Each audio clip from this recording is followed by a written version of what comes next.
first. God knows. Let's talk about what he knows, how he knows. God is all-knowing. He's omniscient. He's omniscient, all-knowing. That means he knows everything about everything.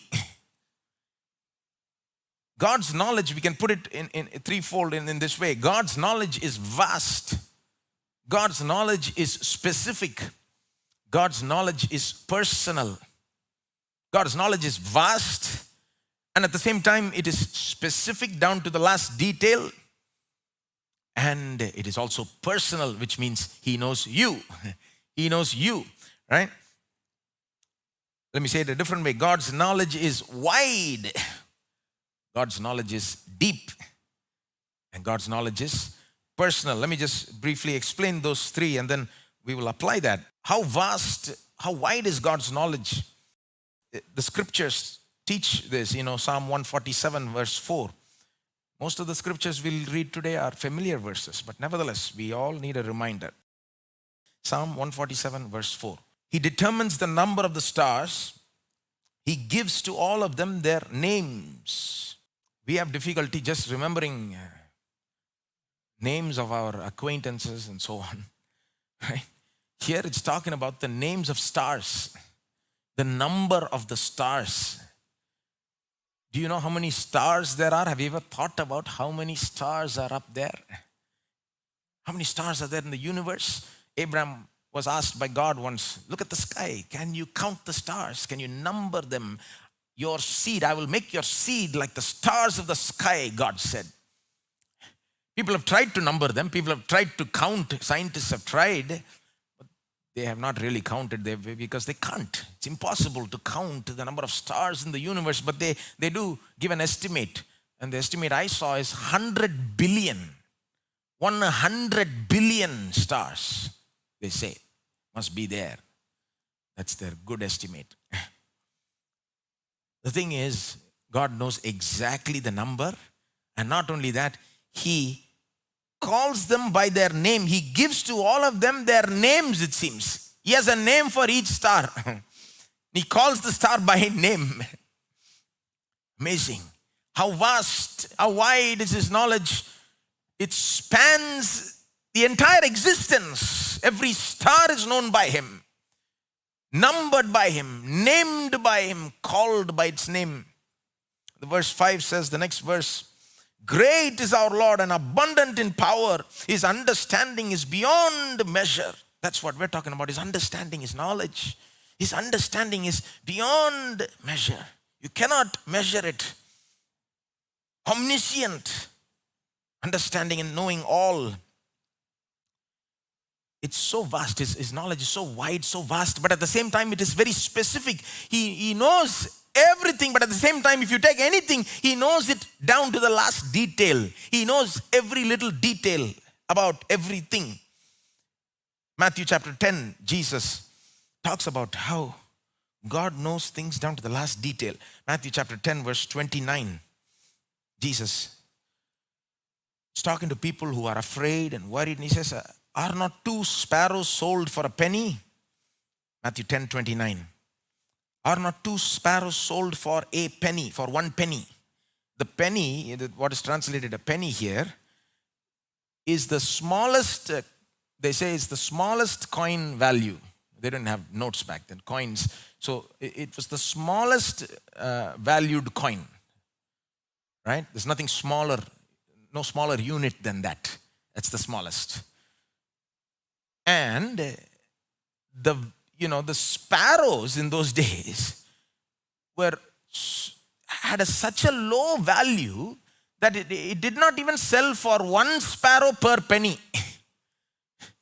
1 sparrow was not even worth 1 penny. So for 1 penny, you can get 2 sparrows. Jesus is saying, in the eyes of the world, this sparrow has no value.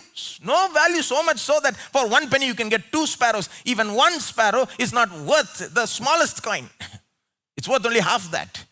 He's saying, are not 2 sparrows sold for 1 penny? And then look what he says, and not one of them will fall to the ground apart from your Father. Right? The contrast is For 1 penny, people are buying 2 sparrows. It's so cheap. It has no value in the eyes of the world. And yet, not one of them will fall to the ground apart from your Father. Means, apart from your Father knowing. Apart from your Father knowing. Right? Not a single sparrow. Even though a sparrow has no value in the eyes of human beings, they sell 2 for 1 penny. But it has value in the eyes of God. And He knows when even 1 sparrow falls to the ground.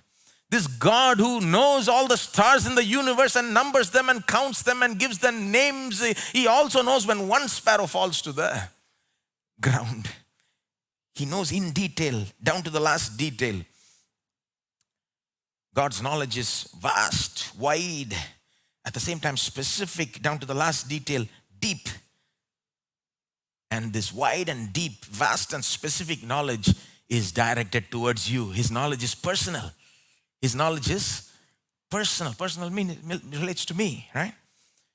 Why does Jesus talk about sparrows? Not because sparrows are the main topic. Look where He goes next. After talking about the sparrows in verse 29, He says, even the hairs of your head are all numbered. Forget the sparrows. He says, the hairs on your head are all. Forget the stars. The hairs on your head are all numbered. I mean, we don't even think about things like that. Yeah, even I love my children, but I've never tried to count the hairs on their head. Right? The hairs on my head are numbered. Just think about that. Even the hairs, this is Jesus talking, even the hairs of your head are all numbered. What's the point of all this? Verse 31, fear not therefore. See the point? God knows everything, even the last sparrow and how many hairs on your head you got. And so fear not. That's the point. Fear not. You realize how much God knows you?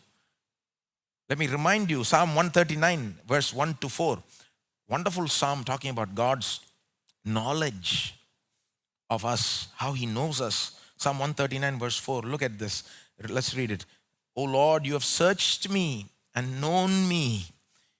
In the Tamil Bible, it comes out like this. That means you have researched me and known me. God has researched me. Isn't that an amazing thought?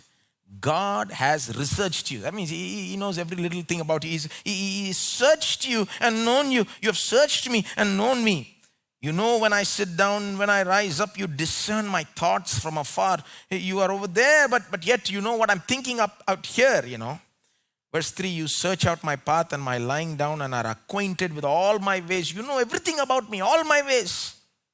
Verse 4, even before a word is on my tongue, behold, O Lord, you know it all together.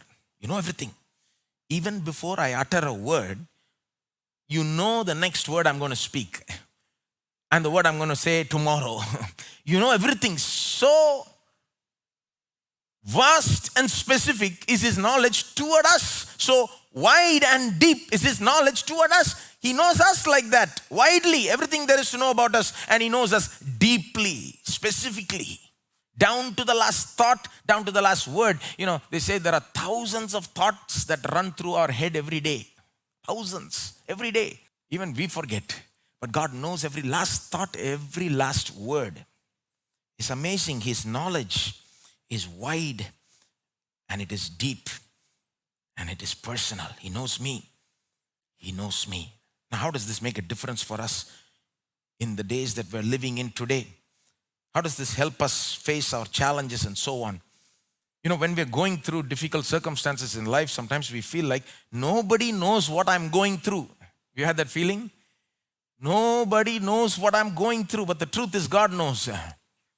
That's how it helps you.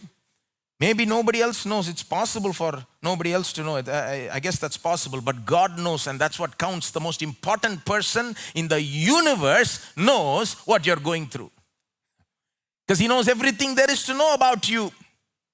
He knows every detail. God knows your problem thoroughly. God has researched your problem thoroughly. He knows everything there is to know about your problem. He knows what you're going through. He knows what you need. He knows everything. Think about that, my friend.